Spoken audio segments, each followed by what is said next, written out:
want to dive into contracts a little bit. And I actually have a thought here of, because I would assume that a lot of contractors are hesitant to use liens because they don't want to sour that relationship with their client. Like I trying to even just put myself in those shoes, and it would be really difficult, I think, to have that conversation.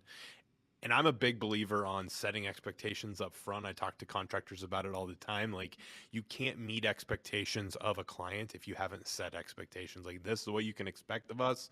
This is what we're going to do. As we dive into contracts and contracts 101 here, is that something that I could have written in my contract? And obviously, we'll talk a lot more about contracts, but could I even have a these are the terms of payment, and after, if I know my clock is 90 days, after day 60 with no payment, we will start the lien process, so that it's very clear up front. You can now you're signing the contract today. Like, we're not assuming that you're not going to be able to pay, or you're not going to pay us by day 60, but that is just a piece of our contract. Like, day 30 we want payment. If we don't have payment by day 60, we do start the lien process. Is that something you can have written into a contract? Oh, absolutely. There's nothing wrong with that at all. And I like that idea.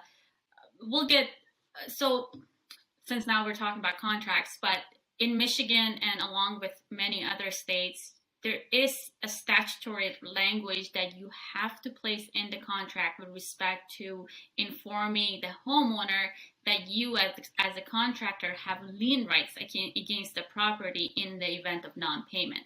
So that language must be in writing and signed by the homeowner within the contract you provide to them. So that's one avenue. Another avenue is attaching a simple page of, it's called notice of intent to lien. And by doing so, you're giving the homeowner in advance that, hey, just like you said, if you don't receive payment by day 60, we will go ahead and lien the property. But one thing I want to talk about here is, it's one thing to have these provisions written in a contract, it's another to have our sales team explain it to our customers. Because looking at in the restoration industry, we are on demand. We are on call 24/7. And we are dealing with terrible emotional situations that a homeowner has to go through.